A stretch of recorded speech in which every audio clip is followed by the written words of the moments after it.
রমাজান। সম্মানিত উপস্থিতি, রমাজানের বিষয়ে তিনটে কথা। এক, রমাজানের গুরুত্ব এবং ফজিলত। রমাজানের গুরুত্ব এবং ফজিলত রাসূল সাল্লাল্লাহু আলাইহি ওয়াসাল্লাম বলছেন, মান সামা রমাদানা ঈমানান ওয়া ইহতিসাবান গুফিরা লাহু মা তাকাদ্দামা মিন যামবি। কেউ যদি রমাজান মাসে ঈমানের সাথে নেকির আশায় সিয়াম পালন করে, তার পূর্বের সকল গুনাহ ক্ষমা হয়ে যাবে। ওমান কামা রমাদানা ঈমানান ওয়া ইহতিসাবান গুফিরা লাহু মা তাকাদ্দামা মিন যামবিহি।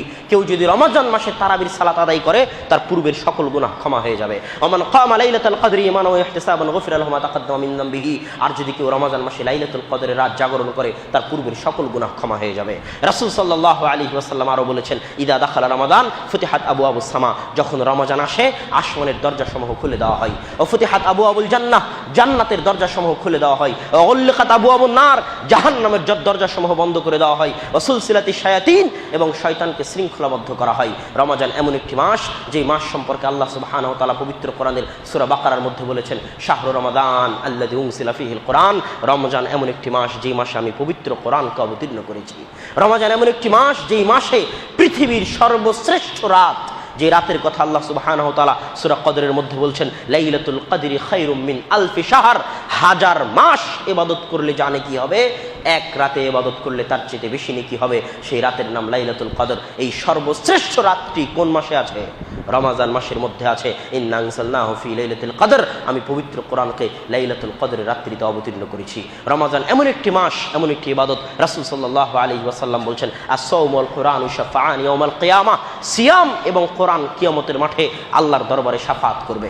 সিয়াম আল্লাহকে বলবে, আল্লাহ, আপনি ভাবছেন সিয়াম কিভাবে কথা বলবে? এখানে একটা সূক্ষ্ম কথা বলে যাই, প্রত্যেক আমলকে কিয়ামতের মাঠে আকৃতি দেওয়া হবে, রূপ দেওয়া হবে। কিভাবে? রাসূল সাল্লাল্লাহু আলাইহি ওয়াসাল্লাম বলছেন, মান কারা সূরাতুল বাকারা ওয়া আলে ইমরান। কেউ যদি সূরা বাকারা এবং আলে ইমরান পড়ে, তাহলে সূরা বাকারা আলে ইমরান কিয়ামতের মাঠে ছায়া, হামামান, ছায়া হয়ে তাকে ছায়া দিবে। সূরা বাকারা এবং আলে ইমরান তথা আলে ইমরান এবং সূরা বাকারাকে কিয়ামতের মাঠে আকৃতি দেওয়া হচ্ছে। ঠিক সওমকে আল্লাহ সুবহানাহু ওয়া তাআলা কিয়ামতের মাঠে আকৃতি দিবেন। সওম আল্লাহর সাথে কথা বলবে, আল্লাহ মানাতুহু আনিশ শাহওয়াত ওয়াত তাআম। আল্লাহ, দুনিয়াতে আমি এই মানুষকে শাহওয়াত থেকে, খাদ্য থেকে, মনের ইচ্ছা থেকে বিরত রেখেছিলাম, আজ তুমি তাকে জান্নাতে দিয়ে দাও। আল্লাহ সিয়ামের এই শাফাত শুনবেন এবং বান্দাকে জান্নাতে দিয়ে দিবেন। রাসূল সাল্লাল্লাহু আলাইহি ওয়াসাল্লাম বলেছেন, মান সামা ইয়াওমান ফি সাবিলিল্লাহ বা'আদাল্লাহু ওয়াজহাহু আনিন নারি ৭০ খরিফান। কেউ যদি একদিন সিয়াম পালন করে, আল্লাহ তার মুখমণ্ডলকে জাহান্নামের আগুন থেকে ৭০ বছরের পথ দূরে সরিয়ে দিবেন। সম্মানিত উপস্থিতি, রমাজান এমন একটি মাস, যে মাস আল্লাহ সুবহানাহু ওয়া তাআলা মুসলমান জাতির উপর রহমত বরকতের সকল দরজা নিয়ে আল্লাহ সুবহানাহু ওয়া তাআলা উপস্থিত হয়েছেন। রমাজানকে সামনে রেখে আল্লাহর প্রস্তুতির অভাব নাই। আল্লাহ রমাজানকে সামনে রেখে আসমানের দরজা খুলে দেন, রমাজানকে সামনে রেখে জান্নাতের দরজা খুলে দেন, রমাজানকে সামনে রেখে আল্লাহ শয়তানকে শৃঙ্খলাবদ্ধ করেন, রমাজানকে সামনে রেখে আল্লাহ সুবহানাহু ওয়া তাআলা জাহান্নামের দরজা বন্ধ করেন। রমাজানকে সামনে রেখে আল্লাহ তিনটে পথ দিয়েছেন পূর্বের সকল গুনাহ ক্ষমা করে নেওয়ার। সিয়াম রাখার মাধ্যমে, তারাবির সালাত আদায় করার মাধ্যমে, লাইলাতুল কদরের রাত জাগার মাধ্যমে এত প্রস্তুতি আল্লাহ সুবহানাহু ওয়া তাআলা একাই নিয়েছেন রমাজানকে সামনে রেখে। আর আমি এবং আপনি কি প্রস্তুতি নিয়েছি? আমার এবং আপনার প্রস্তুতি হচ্ছে, রমাজান আসতেছে, বাংলাদেশের একদল মুসলমান আছে, দেখবেন ঈদের দিন শুরু হওয়ার আগেই 20 রমজানের পর থেকে নিয়ে 30 রমজান পর্যন্ত কোন হলে কোন ছবি চলতেছে, এই দিয়ে নারায়ণগঞ্জ, কাঞ্চন, অশ্লীল বেহায়াপনা, নগ্নতার পোস্টারে ছেয়ে যাবে। এটা হচ্ছে মুসলমানের প্রস্তুতি রমজানকে সামনে রেখে। রাসূল সাল্লাল্লাহু আলাইহি ওয়াসাল্লাম বলেছেন, মান লাম ইয়াদা কাওলা যুরি ওয়াল আমালা বিহি ফালাইসা লিল্লাহি হাজাতুন ইয়াদা তুআমাহু ওয়া শারাবাহু। কেউ যদি রমাজান আসার পরেও গুনাহের কাজ পরিত্যাগ করতে না পারে, কেউ যদি রমাজান আসার পরেও গুনাহের কাজ পরিত্যাগ করতে না পারে, তাহলে আল্লাহ সুবহানাহু ওয়া তাআলার চারেনা প্রয়োজন নাই তার না খেয়ে থাকার। যে আল্লাহ এত আবেগ, এত উৎসাহ, এত মাহাত্ম্য নিয়ে রমাজানের জন্য এত ব্যাপক প্রস্তুতি নিয়ে উপস্থিত হয়েছেন, সে আল্লাহর এত দয়া, এত বরকত, এত রহমতকে উপেক্ষা করে যে মুসলমান গুনাহের কাজ বন্ধ করতে পারে না, ওই মুসলমানের রমাজানের সিয়াম রাখার বিন্দুমাত্র মূল্য আল্লাহর দরবারে নাই। আগে গুনাহ থেকে বিরত থাকতে হবে, শুধু না খেয়ে থাকলে হবে না। এই জন্য রাসূল সাল্লাল্লাহু আলাইহি ওয়াসাল্লাম বলেছেন, রাগিমা আনফু রাজুলিন, রাগিমা আনফু রাজুলিন, রাগিমা আনফু রাজুলিন। ওই ব্যক্তির নাক ধুলাই ধূসরিত হোক, ওই ব্যক্তির নাক ধুলাই ধূসরিত হোক, ওই ব্যক্তি অপমানিত হোক, শেষ হয়ে যাক, নষ্ট হয়ে যাক, ধ্বংস হয়ে যাক। আল্লাহ রাসূল কোন সে ব্যক্তি? তো সেই ব্যক্তি ওই ব্যক্তি যে রমাজান পাওয়ার পরেও তার গুনাহ ক্ষমা করে নিতে পারল না। তার চাইতে হতভাগা, তার চাইতে দুর্ভাগ্যবান, তার চাইতে খারাপ মুসলমান আর হতে পারে না যে রমাজান পাওয়ার পরও তার পূর্বের গুনাহ ক্ষমা করে নিতে পারলো না। অতএব যুবক, তোমাকে বলে যাচ্ছি, অন্য মাসে গুনাহ করো, এটা আমি বরদাস্ত করতে পারি। গুনাহ করতেছ, তুমি আল্লাহর কাছে সেই গুনাহের ক্ষমা নিয়ে নিতে পারো, কিন্তু আমি মুসলমান, আমার দেহে এক ফোঁটা রক্ত থাকা পর্যন্ত, আমার হৃদয়ে বিন্দুমাত্র ঈমান থাকা পর্যন্ত, আমি যদি মুসলিম মায়ের দুধ খেয়ে থাকি, মুসলিম বাপের রক্ত যদি আমার শরীরে থাকে, তাহলে আমি এটা বরদাস্ত করব না যে রমাজান মাসে কেউ প্রকাশ্যে গুনাহ করবে। রমাজান মাসের একটা সম্মান আছে, রমাজান মাসের একটা মর্যাদা আছে। আল্লাহ এই মাসকে সম্মানিত করেছেন, এই মাসকে মর্যাদামণ্ডিত করেছেন। আপনাদেরকেও যদি আপনারা নিজেদেরকে মুমিন বলে পরিচয় দিতে চান, মুসলমান বলে পরিচয় দিতে চান, তাহলে রমাজান মাসে কঠোর হস্তে যে কোনো গুনাহ, যে কোনো পাপ থেকে নিজে বিরত থাকবেন এবং প্রকাশ্যে কাউকে গুনাহ এবং পাপের কাজে লিপ্ত হতে দিবেন না। কেউ যদি রমাজানে গুনাহে লিপ্ত হয়, তার ডবল গুনাহ হবে, ডবল। রমাজান মাসে দাড়িতে হাত লাগাবেন না, কোনো গুনাহ, কোনো পাপে লিপ্ত হবেন না রমাজান মাসে। আল্লাহ রমাজানকে মূল্যায়ন করেছেন, আপনিও রমাজানকে মূল্যায়ন করার চেষ্টা করুন। আল্লাহ সুবহানাহু ওয়া তাআলা আমাদের সেই তৌফিক দান করুক, আল্লাহুম্মা আমিন। রমাজান সংক্রান্ত গুরুত্বপূর্ণ মাসালা, বক্তব্যের দ্বিতীয় অংশ। রমাজান সংক্রান্ত গুরুত্বপূর্ণ মাসালা, কাজা, কাফফারা, ফিদিয়া। কখন কোনটা দিবেন? আমাদের সমাজে খুব বিভ্রান্তি লেগে যায়, কখন কাজা দিব, কখন ফিদিয়া, কখন কাফফারা। কাফফারা কি জিনিস আগে তিনটে বুঝি।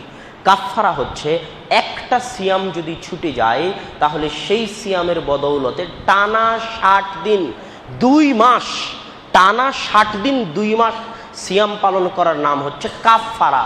একটা সিয়ামের কাফফারা টানা 60 দিন 2 মাস। যদি কেউ টানা 60 দিন 2 মাস সিয়াম না রাখতে পারে, তাহলে গোলাম আজাদ করে দিবে, মুক্ত করে দিবে। যদি গোলাম আজাদ মুক্ত করতে না পারে, তাহলে 60 জন মিসকিনকে খাওয়াবে। এটা একটা সিয়ামের কাফফারা। কাফফারা কখন দিতে হয়? কাফফারা শুধু একটি ক্ষেত্রে দিতে হয়, যখন কোনো মুসলমান দিনের বেলা সিয়াম অবস্থায় তার স্ত্রীর সাথে সহবাস বা মিলনে লিপ্ত হয়, তখন তার উপর কাফফারা ওয়াজিব এবং ফরজ হয়ে যায়। কাফফারা শুধু একটি ক্ষেত্রে দিতে হয়, যখন কোনো মুসলমান দিনের বেলা তার স্ত্রীর সাথে সিয়াম অবস্থায় সহবাসে লিপ্ত হয়, তখন তার উপর কাফফারা ফরজ ওয়াজিব হয়ে যায়। টানা 60 দিন সিয়াম রাখবে, অথবা 60 জন মিসকিনকে খাওয়াবে, অথবা গোলাম আজাদ করবে। এর বাইরে আর কোনো ক্ষেত্রে কাফফারা দিতে হয় না। 2, ফিদিয়া। ফিদিয়া মানে হচ্ছে প্রত্যেক সিয়ামের বদৌলতে একজন মিসকিন বা ফকিরকে খাওয়ানো। প্রত্যেক দিন সিয়ামের বদৌলতে, 30 দিন সিয়ামের বদৌলতে 30 দিন একজন ফকির মিসকিনকে খাওয়ানোর নাম ফিদিয়া দেওয়া। ফিদিয়া কখন দিতে হয়? ফিদিয়া 2 অবস্থায় দিতে হয়। 1, অতি বৃদ্ধ এবং বার্ধক্যের কারণে সিয়াম রাখতে পারতেছে না, অতি বৃদ্ধ এবং বার্ধক্যের কারণে সিয়াম রাখতে পারতেছে না, সে প্রতিদিন একটা মিসকিনকে খাবার দিবে, এটা ফিদিয়া। 2, যে চিরস্থায়ী রোগী, তার রোগ থেকে মুক্ত হওয়ার কোনো আশা নেই, চিরস্থায়ী রোগী, কোনোদিন ভালো হওয়ার আশা নেই, সে ফিদিয়া দিবে। এই 2টা ব্যতীত আর কোনো ক্ষেত্রে ফিদিয়া দেওয়ার নিয়ম নাই। কাজা, কাজা মানে হচ্ছে সিয়াম ছুটে গেছে, রমাজান পার হওয়ার পর যে কয়টা সিয়াম ছুটেছে সে কয়টা সিয়াম পালন করবে। কাজা কাদের জন্য? কাফফারা এবং ফিদিয়া বাদে বাকি সকলের জন্য কাজা। কাফফারা এবং ফিদিয়ার 3টে অবস্থা বাদে বাকি সকলের জন্য কাজা। যদি মসজিদে মহিলারা উপস্থিত থাকে, তাহলে ঋতুবতী হায়েজা মহিলা যদি হায়েজ হওয়ার কারণে, ঋতু হওয়ার কারণে সিয়াম রাখতে না পারে, তাহলে কাজা আদায় করবে, পরবর্তীতে যে কয়টা সিয়াম ছুটে গেছে পালন করবে। পেটে সন্তান আছে, সিয়াম রাখতে পারতেছে না, সিয়াম ছেড়ে দিবে, যে কয়টা সিয়াম ছুটে যাবে পরে কাজা আদায় করে নিবে। সন্তানকে দুধ পান করাবে, সিয়াম রাখতে পারতেছে না, সিয়াম ছেড়ে দিবে, যে কয়টা সিয়াম ছুটে যাবে পরে কাজা আদায় করে নিবে। এইভাবে যত আর বাকি অবস্থা আছে, সামান্য অসুস্থ, সফর করতে চাচ্ছে, সফরের অবস্থায় আছে, তার সিয়াম ছুটে গেলে সে পরবর্তীতে কাজা আদায় করে নিবে। তবে আরও একটি অবস্থা আছে যেটা মনে রাখা জরুরি, সেটা হচ্ছে গর্ভবতী, দুগ্ধদানকারিণী, ঋতুবতী, অসুস্থ, মুসাফির, তাদের জন্য তো আল্লাহ ছাড় দিয়েছে যে তুমি চাইলে সিয়াম ছাড়তে পারো, তুমি চাইলে সিয়াম ছাড়তে পারো, তুমি সিয়াম রাখিও না, তুমি সিয়াম ছেড়ে দাও, পরে কাজা আদায় করে নিও। এটা তো আল্লাহর দেওয়া ছাড়। কিন্তু আমি সুস্থ মুসলমান, আমি পরীক্ষার অজুহাত দিয়ে, মিথ্যা অজুহাত দিয়ে, পরীক্ষার কারণে সিয়াম ছাড়া যাবে না, এমনি সিয়াম ছেড়ে দিলাম, খাদ্য খেয়ে সিয়াম ভঙ্গ করলাম, 15 বছর 16 বছর বয়স হয়ে গেছে, সিয়াম রাখি না, আমি কি করব? আমার জন্য 2টা কাজ। 1, আমি কবিরা গুনাহে লিপ্ত হয়েছি, আল্লাহর দরবারে এই কবিরা গুনাহের ক্ষমা চাইতে হবে যে আল্লাহ আমি সিয়াম রাখতে পারিনি, আমার ভুল হয়ে গেছে, আমি পরীক্ষার নাম দিয়ে সিয়াম ছেড়েছি, অমুকের নাম দিয়ে সিয়াম ছেড়েছি, সিয়াম যে আমার ওপর ফরজ বুঝতে পারিনি, তুমি মাফ করে দাও। তওবা করতে হবে। 2, তার কাজা আদায় করতে হবে। যে কয়টা সিয়াম ছুটে গেছে সে কয়টা সিয়ামের কাজা আদায় করবে। এটা হচ্ছে এদের ক্ষেত্রে যাদের জন্য আল্লাহ ছাড় দেয়নি, কিন্তু স্ত্রী মিলনের মাধ্যমেও ভঙ্গ করেনি, খেয়ে ভঙ্গ করেছে। স্ত্রী মিলনের মাধ্যমে ভঙ্গ করলে তো কাফারা, খেয়ে ভঙ্গ করেছে সিয়াম, কিন্তু ফরজ, কোনো অজুহাত নাই, কোনো ওজর নাই, সে কবিরা গুনাহগার, সে আল্লাহর দরবারে তওবা করবে এবং তার সিয়ামের কাজা আদায় করবে। সিয়াম সংক্রান্ত সবচেয়ে গুরুত্বপূর্ণ মাসালা ছিল এটি। এর সাথে আর 2-1টি মাসালা বলে সিয়ামের আলোচনার শেষের দিকে যাওয়ার চেষ্টা করব ইনশাআল্লাহ। আরও একটি গুরুত্বপূর্ণ মাসালা হচ্ছে যে আপনি তারাবির সালাত কয় রাকাত আদায় করবেন। এই বিষয়ে আমাদের দেশে বহু বিতর্ক হয়। আমি একটি হাদিসের সূক্ষ্ম দিক আপনাদেরকে বলে যাব। ওই সূক্ষ্ম দিক যদি মাথায় থাকে তাহলে আপনার সামনে আর কোনোদিন অভিযোগ আসবে না। সেই সূক্ষ্ম দিকটা কি? আয়েশা রাদিয়াল্লাহু তাআলা আনহা বলছেন, লা ইয়াসিদুন নবিয়্যু সাল্লাল্লাহু আলাইহি ওয়াসাল্লাম 11 রাকাতিন ফি রমাদান ওয়ালা ফি গায়রিহি। আল্লাহর রাসূল রমাজান এবং রমাজানের বাইরে 11 রাকাতের বেশি রাতের সালাত আদায় করতেন না। এই হাদিস আপনি বহু শুনেছেন, কিন্তু আমি আপনাকে এই হাদিসের একটা সূক্ষ্ম দিক বলে যেতে চাই। সেটা কি?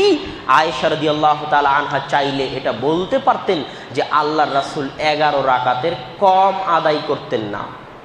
কথা মনে হয় বুঝাতে পারছি না।